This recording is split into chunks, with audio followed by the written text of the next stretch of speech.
Bem-vindos a mais um webinar Unilabs.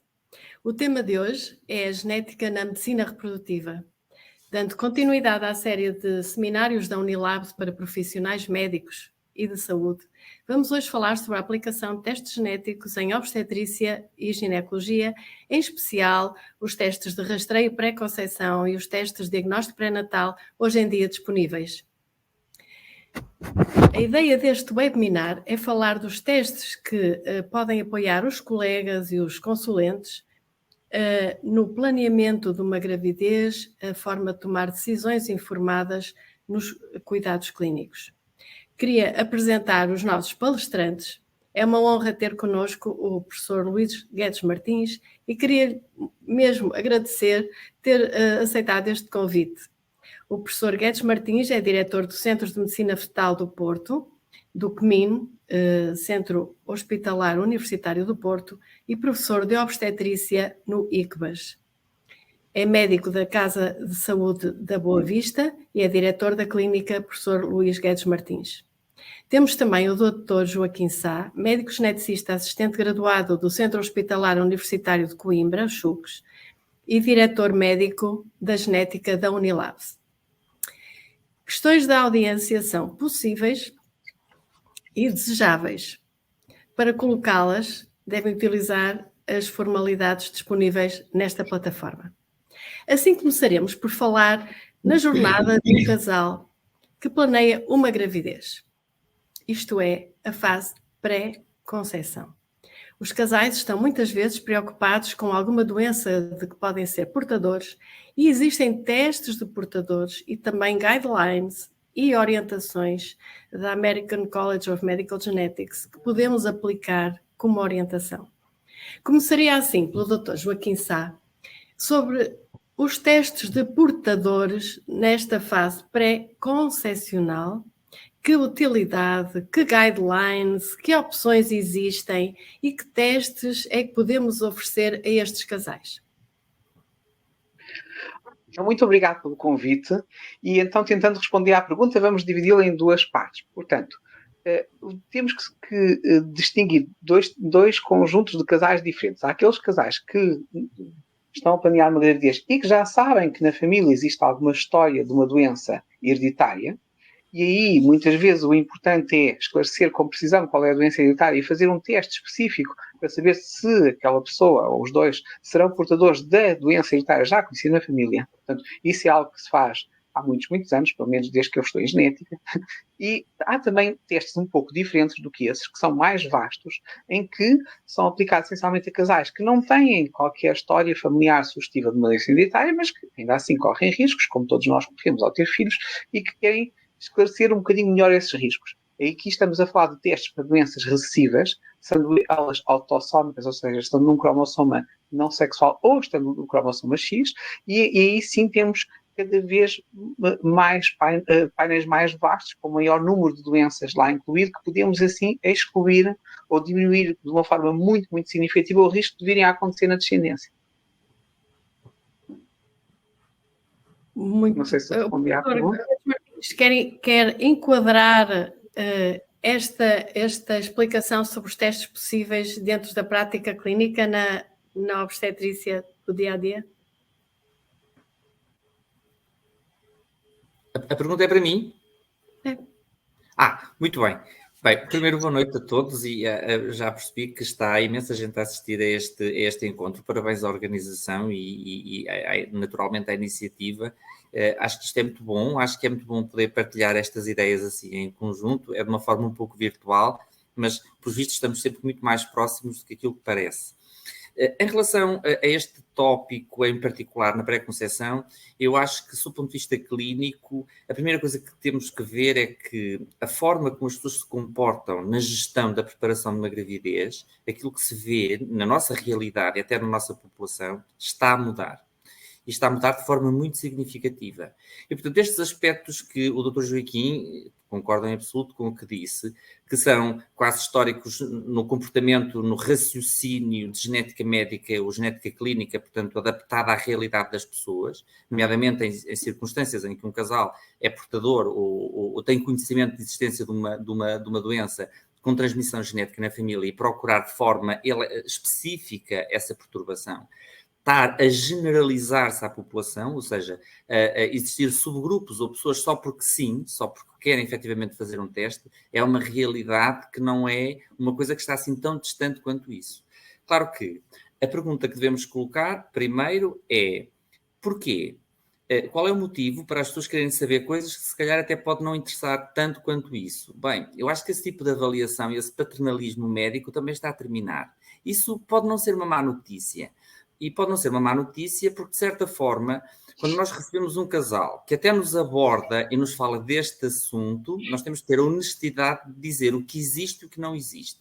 E ter a honestidade de lhe dizer quais são as vantagens e as desvantagens. Eu penso que aqui existe uma vantagem que é óbvia. Portanto, se existe um painel ou um conjunto de doenças genéticas raras, mas que naturalmente são conhecidas, podem ser testadas num casal e que do resultado desse exame resulta um risco inerente na gravidez, na descendência, um risco claramente reduzido de afetação, ou um risco, ou uma probabilidade muito alta de poder identificar a doença durante a gravidez, pode, para um casal em particular, funcionar. Portanto, eu, a meu ver, do ponto de vista clínico, neste momento, testes pré-concepcionais dirigidos a doenças raras num casal sem história familiar devem ser aplicados de forma oportunista, ou seja, com o consentimento do casal e a pedido do casal.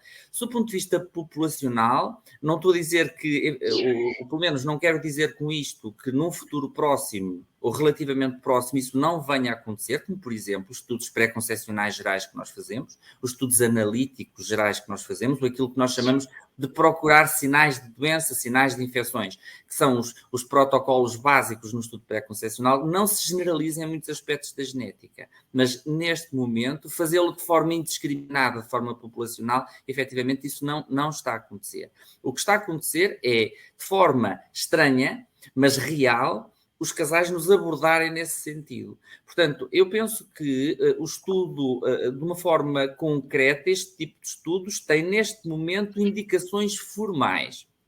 E, a meu ver, na minha perspectiva clínica, vamos ver se existe numa família uma história de uma doença rara, uma doença genética rara, mesmo que seja um caso isolado, pode fazer todo sentido pesquisá-la de forma direcionada ou pesquisar um conjunto de doenças que se relacionem com essa doença, ou cuja frequência esteja associada a essa doença. Estes painéis estão pensados dessa forma. Outro aspecto é, que é algo que enfim, é resultado da nossa mistura racial, entre aspas, portanto, desculpem a forma direta, mas esta facilidade de nos movimentarmos no planeta Terra faz com que haja possibilidade de ocorrer casais de natureza ou de aspectos genéticos étnicos muito diferentes. E, estranhamente, isso podemos pensar, bem, isso aumenta a biodiversidade e, portanto, do ponto de vista humano, isso pode ser benéfico. É verdade, mas do ponto de vista genético, a probabilidade de encontrarmos a pessoa errada à distância parece que é paradoxalmente mais alta do que na proximidade. Isso é uma coisa muito discutível, é quase filosófica, mas nestes casais, este tipo de testes pode fazer também todo sentido, a meu ver. Naturalmente que se temos indivíduos que fazem parte de um subgrupo populacional no planeta onde uma doença específica, uma doença genética conhecida ou um grupo de doenças é mais frequente, então faz sentido direcionar e fazer de forma oportunista este teste, portanto, aconselhá-los diretamente. E, finalmente, outro aspecto que não podemos, enfim, fazer de conta que não estamos a ver, que tem que ver com as técnicas de reprodução medicamente assistida e o recurso à doação de gametas.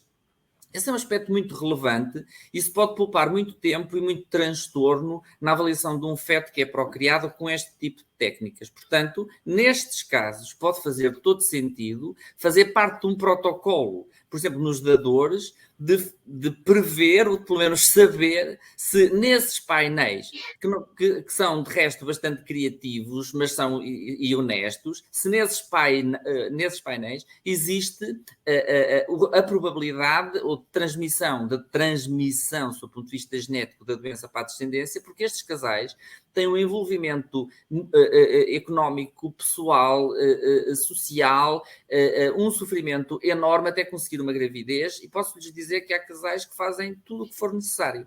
Às vezes digo às minhas grávidas de baixo risco, pronto, que têm queixas normais, algumas são queixas, algumas quase, a maioria, são queixas de alterações fisiológicas na gravidez, peço-lhes para agradecer todos os dias a sorte que têm em estar a acontecer tudo o que é normal numa gravidez. Mas, em particular, neste aspecto relacionado com a doação de gametas, eu penso que este tipo de painéis pode ter aqui uma relevância muito grande.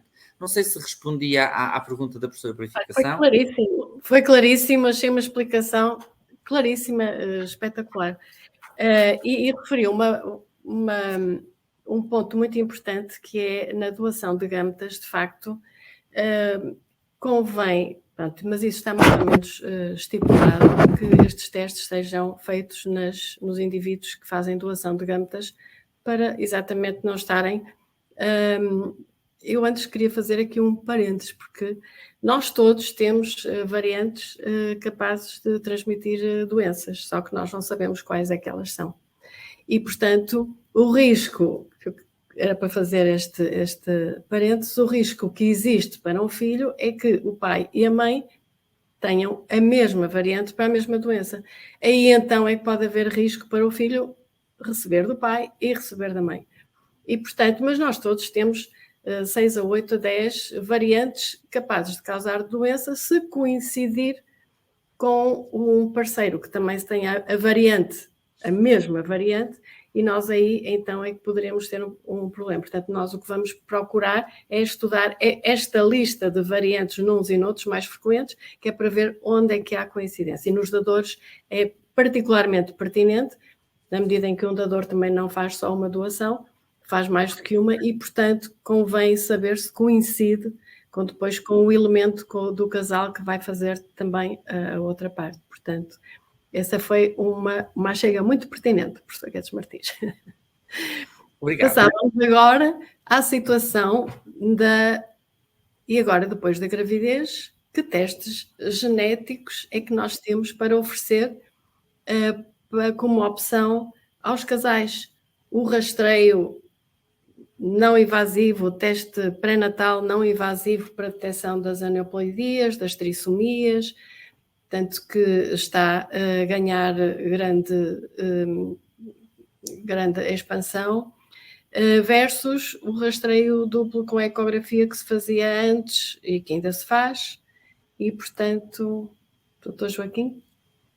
Ora bem, então, muito gosto. Eu se calhar só punha mais uma chega só ao tema passado, só para dar algum exemplo do que é que nós estamos a falar. Portanto, 2 a 3% das gravidezes, das crianças que nascem com um problema importante, com uma doença séria, não é? Portanto, uma doença grave. Destes 2 a 3%, a maioria terá uma doença que de alguma forma é genética. Mas ainda assim, mesmo a maioria dessas formas genéticas de doença não são detectadas por este teste. Este teste não evitaria assim a grande maioria, ou a maioria das doenças que podem estar presentes à nascença, mas reduzia talvez num terço ou num quarto essa probabilidade. Portanto, é um teste que tem vantagens significativas, mas que claramente também não garante que aquele casal tivesse uma criança saudável. Portanto, passando então agora para esta pergunta. Portanto, de facto, claramente, desde 2014 que há boas recomendações nesse sentido, este teste não invasivo em DNA fetal, portanto, uma colheita de sangue feita essencialmente desde as 10 semanas, que nos permite esclarecer se está ou não presente trissomia 21, passou a ser um teste excelente, porque tem uma sensibilidade e uma especificidade muito altas. Isto quer dizer que este teste, essencialmente, vai identificar uma trissomia 21 se ela existir. Portanto, e isto, de alguma forma, nós não tínhamos nada parecido com este teste antes dele surgir. Portanto, o que se fazia antes, o rastreio bioquímico, o que se fazia, que ainda se faz na maioria dos casos, o rastreio bioquímico combinado com a avaliação da transferência da nuca, a necrografia das 12 semanas, não tem uma sensibilidade equiparável a este teste. De alguma forma, este teste tende a substituir tudo o resto e implementar-se como um teste definitivo a fazer em todas as gravidezes, se nós quisermos saber se existe ou não trissomia 21. No nosso país, de facto, isso ainda não é uma norma no âmbito da Direção-Geral de Saúde, mas será em breve. E estamos certos que assim é, porque não é mais do que passar para a nossa realidade aquilo que já acontece na maioria dos países europeus. E faz-se às 10 semanas, só para... Portanto, a partir das 10 semanas já está disponível, desde que a fração fetal seja suficiente em circulação. Pode ser feito a partir das 10 semanas, às vezes por motivos também oportunistas, pegando na palavra do professor Luís Guedes Martins, seria preferível fazer às 12 semanas, como é a das 12 semanas normal. Como é a das 12 semanas com algum tipo de anomalias, muitas vezes vai implicar um exame invasivo e assim aquele teste deixou de ser necessário. Portanto, idealmente seria 12 semanas econormal, teste não invasivo para excluir trissomia 21. Portanto, opunha eu. Muito bem. Então... falando chega acerca deste teste não invasivo. Portanto, este teste não invasivo visto como um rastreio, de facto é ótimo para trissomia 21, cada vez mais é oferecido para outras patologias, e estou aqui a pensar em microdeleções, se bem que cientificamente ainda não é bom para estas microdeleções. Neste momento, de facto, para trissomia 21 há consensos internacionais que o aprovam e de facto qualquer grávida neste país entender que poderia ter acesso a ele e em princípio vai tê-lo daqui a breve tempo, será assim. Portanto, para já, a maior parte dos centros tem estratégias de contingente em que oferecem numa situações e não oferecem noutras, sendo que essas estratégias mudam de centro para centro e provavelmente vamos ter uma uniformidade no futuro bem próximo. Sim, nós temos que encarar toda esta situação como mutável e, portanto, que se vai desenvolver. O que estamos a dizer hoje, provavelmente daqui a 2 anos, terá uma evolução fantástica, porque a velocidade a que estas técnicas estão a desenvolver neste momento é uma progressão incrível. Por outro lado,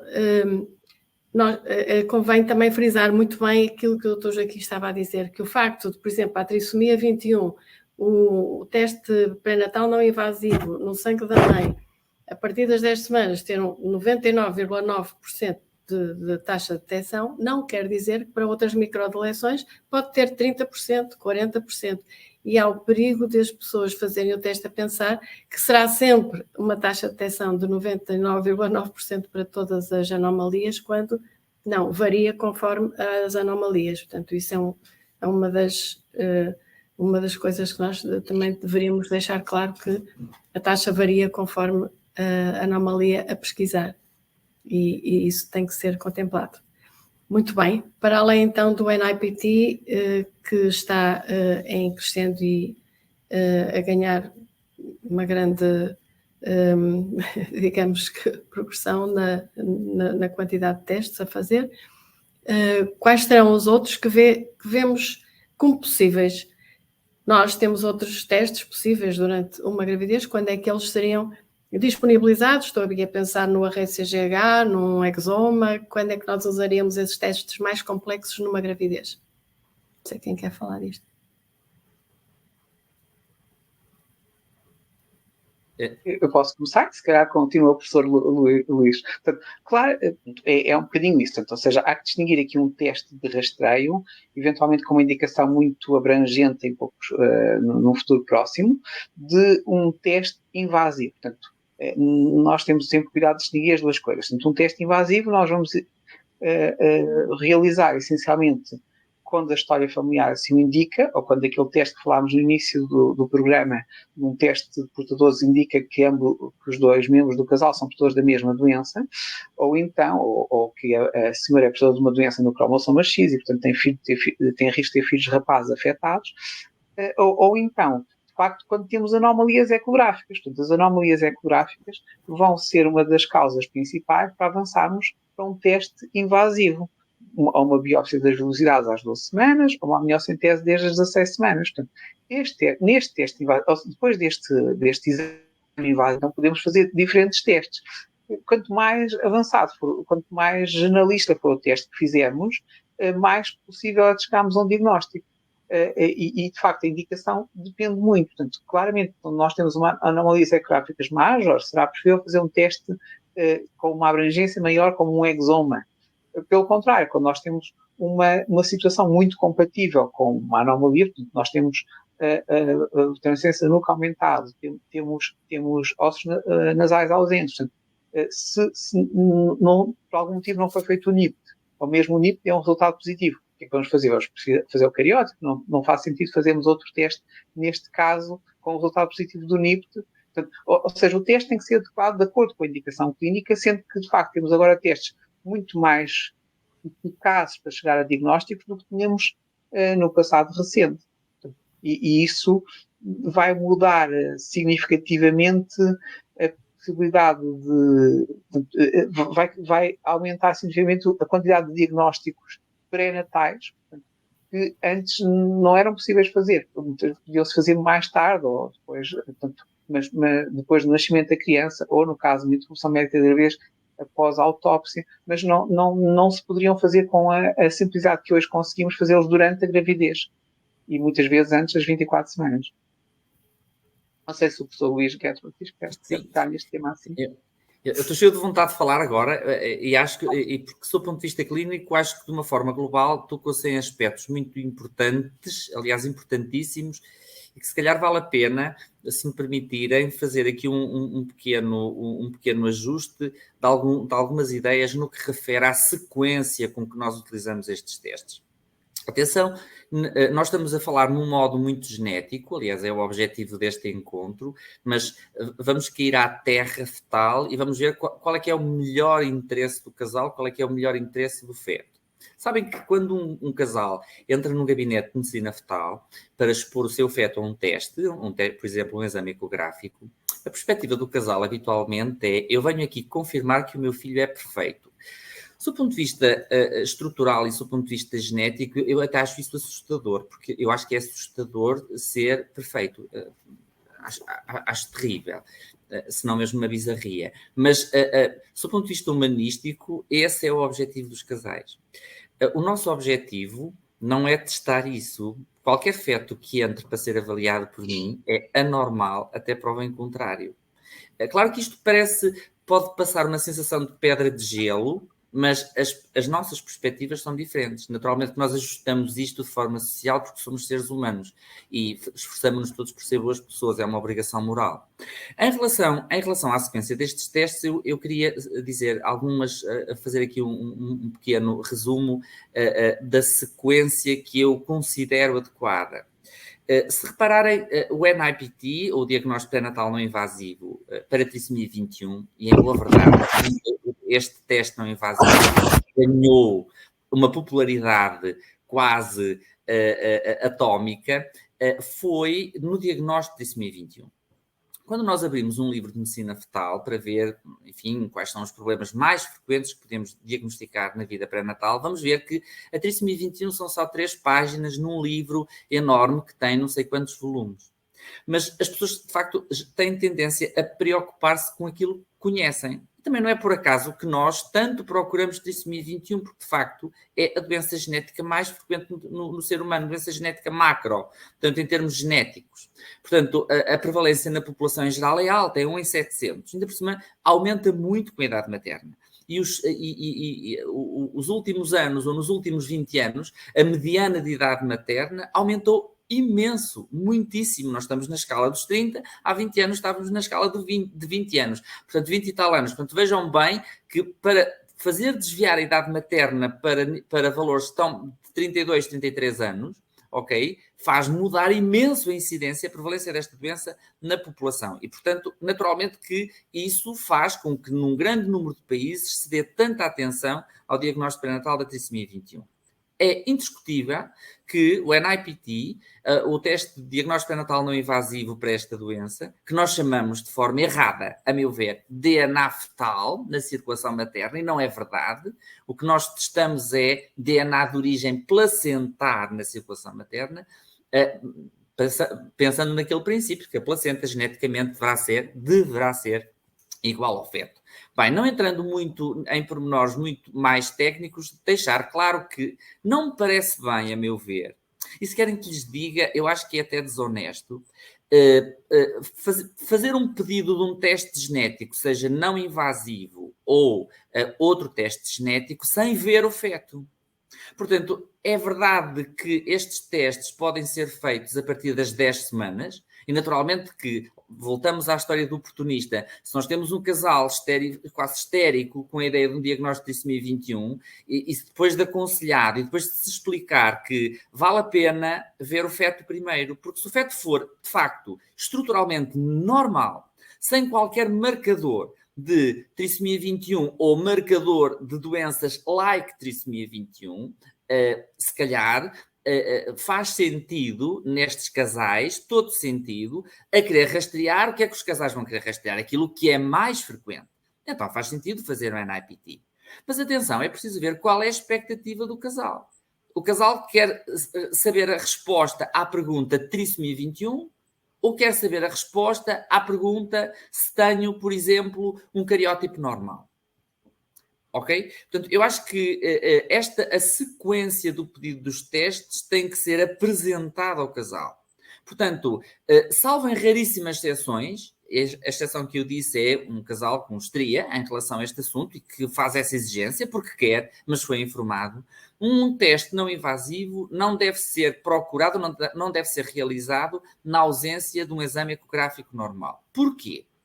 Porque se ecograficamente nós encontrarmos uma anomalia e no primeiro trimestre, na ecografia do primeiro trimestre, há um subgrupo enorme de anomalias do sistema nervoso central, do sistema esquelético, do sistema cardiovascular, do sistema gastrointestinal nefrológico, okay, que pode ser diagnosticado com grau de certeza de 100% no primeiro trimestre. Ora, nesses fetos, seguramente que um casal, ao receber aconselhamento no estudo de uma malformação, não vai querer só resposta à pergunta trissomia 21.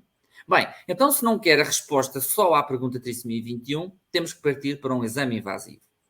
Criou-se a sensação na década de 90 que foi baseada na evidência e era de facto uma realidade que fazer um exame invasivo era o fim do mundo, porque a criança podia morrer a fazer o exame invasivo e esse risco era enorme de fazer um exame invasivo. Bem, fruto de muito trabalho, de muito empenho na área da medicina fetal, neste momento o risco de realização de um exame invasivo, seja uma biópsia de vilosidades coriónicas, que se pode fazer a partir das 10 semanas, ou uma amniocentese a partir da semana 15, é baixíssimo. O risco está reportado em cerca de 1 em 500. Portanto, nós temos muito mais probabilidade de morrer numa autoestrada se tivermos que vir à consulta e andarmos mais do que 1 hora numa autoestrada, de morrer, ok, do que ter um acidente num exame invasivo. E eu acho que este tipo de coisas deve ser apresentado de forma pragmática aos casais, para também não entrar naquele conceito, vamos fazer tudo para evitar o exame invasivo. Então faço um NIPT, deu normal, o meu filho é perfeito. Estão a ver, isto é quase uma perversão. É verdade. Portanto, é muito... Sim, sim. Tinha aqui uma pergunta. Portanto, qual era o nome do teste para a trissomia? Nós estamos a falar do teste não invasivo, por uma colheita no sangue da mãe, que dá para as 3 trissomias mais comuns. Mas há outra questão que está aqui. Caso num teste pré-natal não invasivo seja efetuada uma pesquisa de aneuploidias dos cromossomas sexuais e seja a única anomalia detectada, tendo em consideração que não é uma indicação para proceder à interrupção de gravidez, é recomendado avançar na mesma com um diagnóstico invasivo? Eu vou ter que responder essa pergunta, não aguento. Ok? Portanto, a professora Purificação, se me permite responder. Bem, em primeiro lugar, só para fazer aqui um pequeno reparo à pergunta, não existe nenhuma indicação para interromper a gravidez em parte nenhuma do mundo. Okay? E, portanto, é importante que isso caia bem e que fique claro. Não existe nenhuma indicação para interromper uma gravidez. As interrupções da gravidez fazem-se no planeta Terra de acordo com a realidade legal e são a pedido dos casais. E esses pedidos são avaliados por uma comissão técnica que avalia os pedidos. Portanto, ninguém tem legitimidade para dizer a um casal que tem indicação para interromper a sua gravidez. Isso é profundamente errado. Portanto, isso é má prática. Aquilo que nós temos que fazer em diagnóstico pré-natal é informar e dizer: bem, o problema é este, o que nós sabemos é isto, o que nós pensamos, mas não temos a certeza, pode ser isso, mas no fundo estamos a falar de aconselhamento, mas indicação para interromper a gravidez, isso não existe. Em relação às aneuploidias dos cromossomas sexuais, e em relação a esse aspecto de que há ou não indicação, eu gostaria de chamar a atenção para um pequeno pormenor.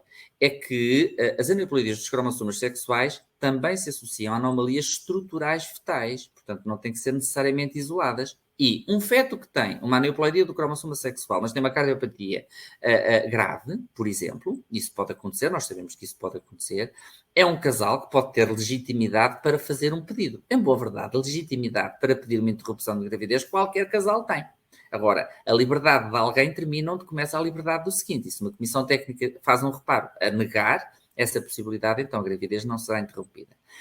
Indo mais ao pormenor da questão em si, que é, então porquê é que nós pesquisamos anomalias ou aneuploidias dos cromossomas sexuais no NIPT? Nós fazemos porque o teste permite fazer.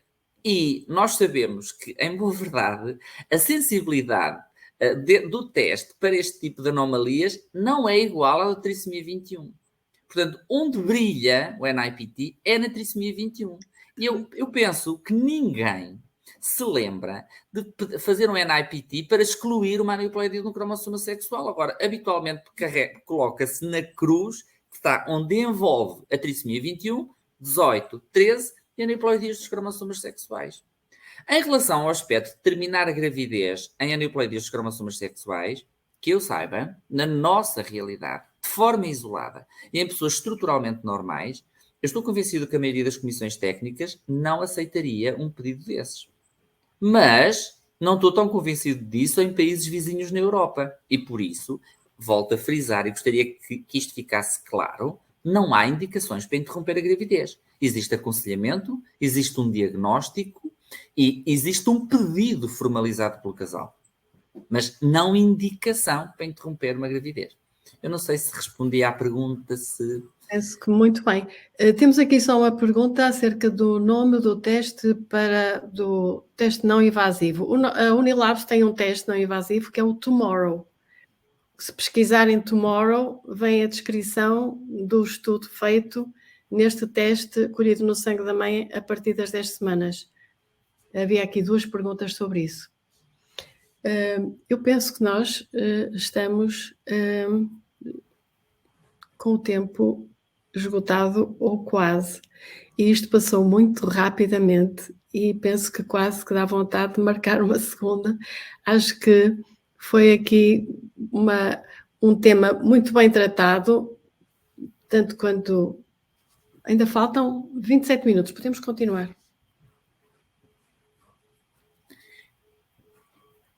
Eu não sei se o Dr. Joaquim quer falar um bocadinho sobre o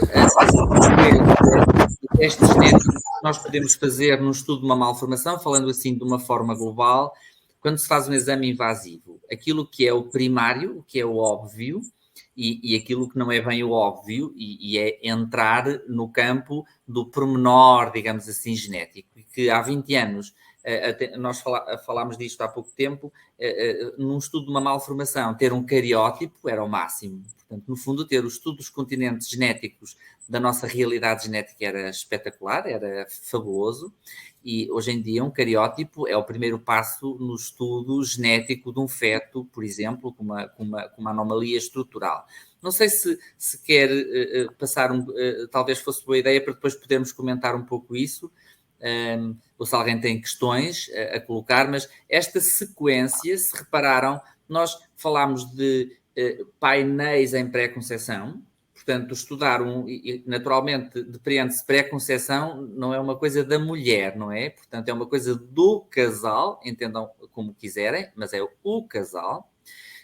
Falámos um pouco sobre estes aspectos no contexto de infertilidade, de fazer uma avaliação, de utilizar os painéis para não perder tempo, sobretudo nos colegas que se dedicam à área de infertilidade, não existir perda de tempo até o casal conseguir obter aquilo que deseja num tratamento de infertilidade. Não falámos muito, não tocámos no aspecto dos abortamentos de repetição. Às vezes isto é uma miscelânea, porque pessoas com história de infertilidade às vezes também têm história de abortamentos de repetição. Às vezes há uma mistura de coisas, mas de facto estes testes genéticos, estes painéis estão alinhados neste doente. Depois falamos desta sequência do não invasivo até ao invasivo, quando existe de facto uma dúvida em relação à natureza genética de um feto, que pode ser estruturalmente normal ou não. E aí é que vem esta minha pergunta dirigida ao Dr. Joaquim, ou para conversarmos um pouco sobre isso. Quer dizer, quando se faz um exame invasivo e colocamos velocidades em cultura, ou quando temos líquido amniótico e temos amniócitos em cultura, bem, há uma série de pontos de interrogação. De uma forma global, os testes genéticos, o espectro de alcance genético que podemos obter. Pois, ora bem, então essa pergunta é ótima e de facto eu até pego um bocadinho na pergunta anterior, né, para ligá-la com esta. Portanto, da mesma forma, ou complementarmente, quando nós não temos não é útil estarmos a fazer teste só porque sim. E, portanto, claramente no teste não invasivo é perfeitamente lícito pesquisar apenas a trissomia 21, uma vez que, na maioria das vezes, as gorosopatias não vão estar associadas a qualquer prognóstico e até discutível, então, qual será o interesse para o casal saber isso e avançar, ou saber da suspeita disso e avançar com um teste invasivo, dificilmente justificável se essa for a única indicação, portanto, um NIT positivo para uma gonossomopatia, portanto, para uma anomalia dos cromossomas sexuais. Muito diferente é o caso, então, em que, de facto, temos uma anomalia ecográfica, e temos uma anomalia da estrutura, portanto, ou morfológica, ou da morfologia daquele feto. Quando isto acontece, então, muitas vezes, de facto, sim, é útil ou investir, portanto, e fazer estudos abrangentes para tentar diagnosticar o que se passa. E aqui estes estudos podemos considerá-los de três formas. Por lado, quais são os que mais diagnosticam, quais é o que mais nos permitiram chegar tem uma maior taxa de diagnóstico. Qual é ele? Será que é o exoma? Mas, por outro lado, também qual é o mais lento e o mais caro a realizar? Também é o exoma. Portanto, aqui nós temos que contrabalançar três coisas. A gravidade do problema identificado pela ecografia. Portanto, por outro lado, o tempo que temos para chegar a um diagnóstico. E por outro lado, também, muitas vezes, o custo deste teste. Portanto, o teste a escolher vai ter que ter em função estes três aspectos. Portanto, e, de facto, não é incomum nós termos anomalias ecográficas detectadas às 20 semanas, portanto, naquela ecografia dita morfológica do segundo trimestre, é relativamente comum ser lá que se encontram as anomalias morfológicas daquele feto, e aí ficamos com, às vezes, um dilema, ou poderia ser um dilema. Na prática, não é, porque isto é uma situação cada vez mais frequente. Que é, bem, se nós temos esta situação, o que é que vamos fazer? Vamos fazer um cariótipo? Não, certamente que não, porque um cariótipo dá-nos muito pouca informação em termos de outros problemas. Vamos fazer, então, ou um array ou um exoma. Muitas vezes temos que fazer os dois, até em simultâneo. Fazemos um array para termos certeza, temos um diagnóstico antes das 24 semanas e, portanto, passível de ser solicitada, como disse muito bem o professor Luís Guedes Martins, um pedido por aquela gestante de interrupção médica da gravidez dentro do prazo legal, ou então, e em simultâneo, fazemos um exoma que muitas vezes vai dar uma resposta mais tarde e com outras complicações em termos de conduta a seguir. Mas de facto, não é incomum nós escolhermos o teste, ou nós devemos sempre escolher o teste baseado, por um lado, na gravidade do problema que estamos a identificar, mas que não conseguimos diagnosticar apenas pela ecografia, e, por outro lado, a vontade do casal, obviamente é a primeira coisa, mas, por outro lado, também, quanto tempo é que vamos ter para ter a resposta? Uma resposta que chegue tardiamente pode não ser útil em termos de conduta ou de possibilidade de diferentes condutas àquela semana de consulta. Aqui, então, é um bocadinho isso. De facto, existem testes, sim, não podemos pedi-los, sim, convém pedi-los cada vez mais, sim, também. Agora, há que distinguir estas situações que eu diria como completamente distintas. Uma situação em que temos um alto risco, em que temos um problema identificado e queremos esclarecê-lo para percebermos qual é o prognóstico e o que é que podemos dizer àquele casal de relevante sobre aquela patologia, e uma situação em que não existe um problema e que, de facto, o estar a realizar um estudo invasivo por gonossomopatia surgida por um NIPT, não deveria ser uma prática das mais seguidas, certamente. Não sei, doutor Luís, professor Luís, se quer continuar por aqui ou o que é que acha disto? Sim, acho que sim, mas eu gostava muito de passar uma mensagem clínica em relação a isso, que tem que ver com o seguinte: quando nós fazemos um diagnóstico, por exemplo, de uma cardiopatia estrutural, de uma anomalia cerebral ou de um conjunto de anomalias num síndrome polimalformativo, quando iniciamos o aconselhamento, o casal naturalmente que é informado do prognóstico, do significado, às vezes até recorremos a desenhos, enfim, a representações esquemáticas para se perceber, isto, por exemplo, no contexto das cardiopatias, e muitas vezes o resultado do teste genético não altera, por exemplo, a decisão de um casal em fazer um pedido, em solicitar uma interrupção de gravidez para colocar, então, para avaliação numa comissão técnica. Há, no entanto, a meu ver, uma importância enorme destes testes, que é, e honestamente, neste momento, do ponto de vista clínico, onde eu penso que estes testes terão um peso maior,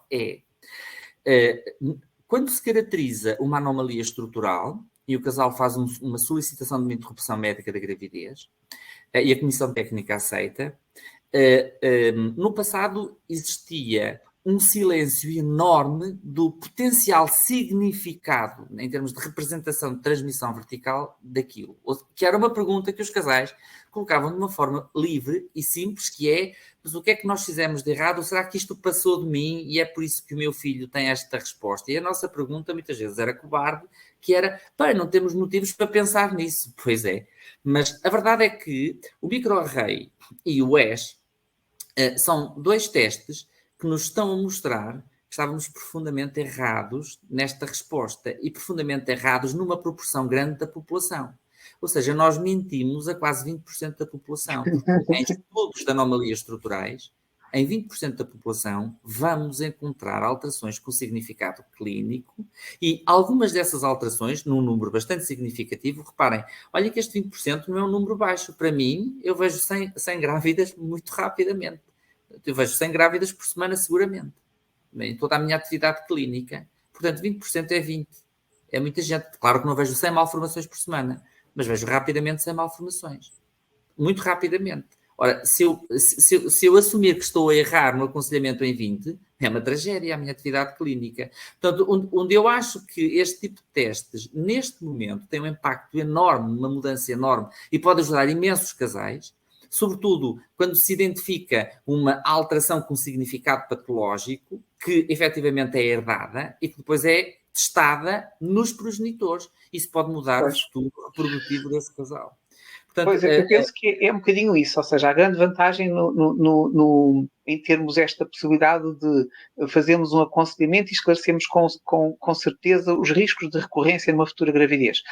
E, de facto, podemos distinguir aqueles casos em que o diagnóstico daquela patologia é necessário para avaliar a conduta do casal durante a gravidez, ou aqueles em que não é. E aí até, a meu ver, faz muito sentido adiarmos este estudo, este exoma. É engraçado que o exoma tem portanto, adiamos então este estudo do exoma para depois de termos mais informação com os estudos anatopatológicos. Portanto, pelo contrário, fazê-lo rapidamente e com urgência, quando ele é importante ainda para uma decisão de conduta. O que acontece também bastas vezes, porque, de facto, muitas das anomalias, estou a pensar em anomalias cerebrais, anomalias cardíacas, por si só, não têm um prognóstico terrivelmente grave, mas teriam, se fizerem parte de muitas síndromes genéticas. Portanto, excluir essas síndromes, como que nos dá uma garantia àquele casal que aquele feto, afinal, só tem algo que nós conseguimos tratar depois quando nascer. Sim, eu acho que é de tal forma importante isto que estamos a dizer, no que refere às cardiopatias congénitas. Há cardiopatias congénitas cujo prognóstico cirúrgico pode ser previsto em pré-natal de acordo com o resultado genético que se faz. A mesma cardiopatia pode ter um significado muito mais sombrio num feto A do que num feto B. Isto naturalmente tem uma beleza genética muito grande, mas tem uma beleza prática também muito grande e muito importante para os casais no aconselhamento. Eu acho que esse é um aspecto muito relevante. Não deixar a ideia que as pessoas fazem testes genéticos porque isso é importante para tomar decisões de fazer pedidos de interrupção de gravidez. Isso não é verdade. Eu não acredito nisso. O meu dia-a-dia clínico não mostra isso e também o que leio e faço um esforço grande por ler o mais possível naquilo que sei fazer. Também não sei fazer mais nada, mas naquilo que sei fazer. De facto, esta minha opinião é partilhada por muita gente que se dedica à medicina fetal. Sim, quer dizer, nós podíamos pôr a questão ao contrário, não é? Sim. Pois, exatamente, a questão pode ser posta ao contrário. Se nós não fizermos o teste, muitas vezes poderemos interromper uma gravidez de um feto que tinha algo que seria tratável. Mas se nós não conseguimos confirmar que é tratável se não tivermos este teste como normal. Portanto, ou seja, este teste eu vejo como mais uma informação útil, muito útil ao casal e relevante para a tomada de decisões. Não propriamente para tomar decisões que seja a interrupção da gravidez. Não, eu até podia ver as coisas do lado oposto, não é? Portanto, ou seja, é claramente uma informação. E normalmente na nossa área, quanto mais informação, melhor. Sem dúvida. Sem dúvida. Para o casal e para a família. Para o casal e para a família. Existe uma questão colocada por alguém que é algo como que painéis é que existe para estudo de infertilidade. Pois é verdade, existem painéis formais para estudo de infertilidade, embora na prática clínica diária, à cabeça, quando nós iniciamos um estudo de infertilidade num casal, o teste clássico que se pede de forma que é rotina é o cariótipo. Quer dizer, no fundo, o cariótipo vai nos permitir excluir, digamos que no planeta genético, os continentes têm um tamanho apropriado, que estão mais ou menos posicionados corretamente uns em relação aos outros e, portanto, é efetivamente o teste mais pedido. Mas existe, de facto, painéis genéticos que se podem testar no casal infértil e que, de facto, no fundo, esses painéis o que é que têm? No fundo, são uma lista de genes que podem estar implicados numa infertilidade e, portanto, nós podemos fazer o diagnóstico ao contrário. Pode existir uma causa genética para a infertilidade. Para além daquelas, as formas mais óbvias, uma monossomia de X, pronto, mas efetivamente isso pode ser testado e felizmente há laboratórios que têm isso organizado, naturalmente que não é possível testar todas as causas genéticas para uma infertilidade, mas num grupo bastante abrangente de causas, que são já por si formas raras, mas das mais frequentes, nós podemos testá-las facilmente procurando uma espécie de lista pré-determinada, como se fosse um check-up, sim, não. Portanto, a resposta a esta pergunta, o teste mais frequentemente utilizado é um cariótipo ao casal, é o básico, é o primário, é o imediato, e em segunda instância pode-se fazer, de facto, um painel para estudo de infertilidade. Portanto, no fundo, vamos estudar um conjunto de genes que podem estar envolvidos e que, de certa forma, podem explicar a infertilidade do casal. Uma pergunta também, o teste do exoma permite detectar translocações? Acho que esta é para o Dr. Joaquim. Essa pergunta é muito divertida. Não permite. Portanto, de facto, nós temos que adequar o teste à situação. Portanto, e de facto, eu já disse que o exoma muitas vezes é o teste mais eficaz, mas, por exemplo, não detecta translocações, podem ser uma causa de infertilidade. Portanto, e que podem, portanto, e com riscos de desequilíbrio na geração seguinte, e portanto é mesmo informação relevante a ter, mas o exoma não vai detectar. Portanto, aqui de facto é isso, é importante nós pensarmos que não há um melhor teste para todas as situações, antes fosse, não é? Portanto, nós temos que ver nesta situação clínica o que é que podemos fazer. No caso de infertilidade, também. Portanto, a infertilidade há várias. Portanto, infelizmente, a maioria das vezes nós não conseguimos chegar a uma causa, mas podemos, pela informação que nós temos, os sintomas que nós temos, permitem-nos já dizer, esta é uma infertilidade feminina, é uma infertilidade masculina. Ou seja, já nos permite, de alguma forma, diminuir as possibilidades. Mas ainda aí há muito trabalho a ser feito em termos de investigação. Portanto, a infertilidade podemos dizer que é mesmo um dos problemas do nosso século, como não existia no século passado e muito menos há 2 séculos, e para as quais nós, em medicina, ainda temos respostas muito pouco promissoras, diria eu. Há uma pergunta muito engraçada na audiência, que, entre outras que vão surgindo, mas que questiona em relação à perda gestacional recorrente, aquilo que nós chamamos em clínica, assim, de forma quase engíria, abortamentos de repetição. Sim, digamos que a forma, o teste base que se pede num estudo de um casal com história de abortamentos de repetição é pensar, bem, o que é mais frequente? Tal como nos rastreios, disse-me 21, o que é mais frequente? Bem, nós temos que procurar se existem translocações equilibradas, portanto, se são pessoas com fenótipo normal e de resto com uma vida funcional, mas de repente não há propriamente uma história de infertilidade, aliás, pelo contrário, são casais que engravidam muito rapidamente e que conseguem fecundações muito rapidamente, mas a certa altura a gravidez perde-se. Portanto, esse é um tópico muito importante nos abortamentos de repetição, na perda gestacional recorrente, e o teste que nós pedimos mais frequentemente nesse contexto é, de facto, o cariótipo.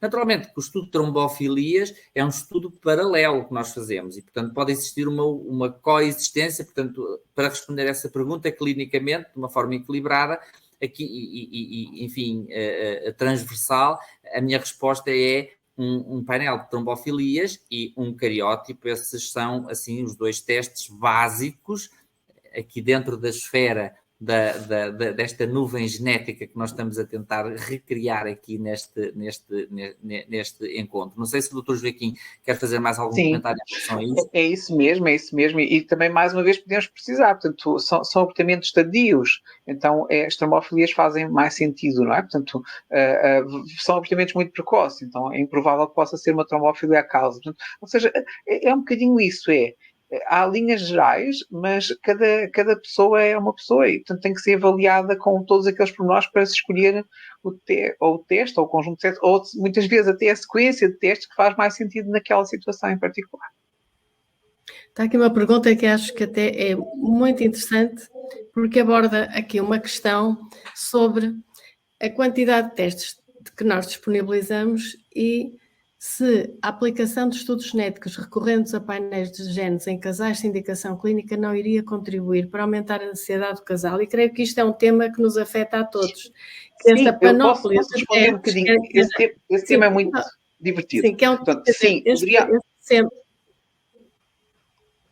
A quantidade de testes que nós temos hoje em dia e que temos que explicar aos casais com calma para exatamente não causarem ansiedade, mas serem ferramentas que nós podemos utilizar para esclarecer a situação. E, portanto, esta pergunta aqui é muito interessante. Ora, diga, Joaquim. Sim, então, respostas ou algumas possibilidades de resposta. Portanto, sim, poderia. Então, temos que pensar em 2 coisas. Primeiro,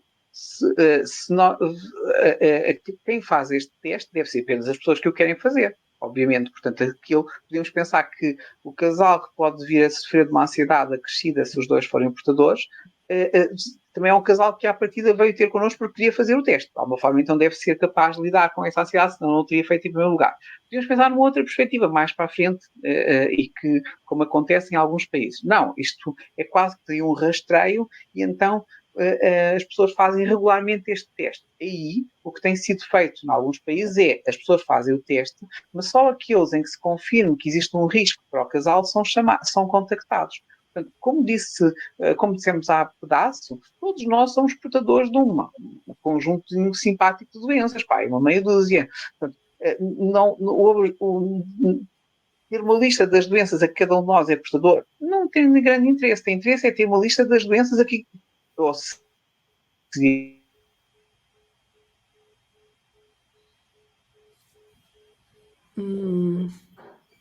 não estou a ouvir. De qualquer forma, muitas vezes nós refletimos sobre a quantidade de testes que estão disponíveis e temos que os aproveitar de uma boa maneira e não para causar mais ansiedade no casal, mas pelo contrário. Eu penso, só para acrescentar aqui algo que foi dito, sim, concordo. Atenção que este aspecto de aumentar a ansiedade do casal em relação ao resultado de um teste, não se pede um teste a um casal sem aconselhamento prévio. Portanto, esta pergunta, eu acho que tem resposta na própria pergunta.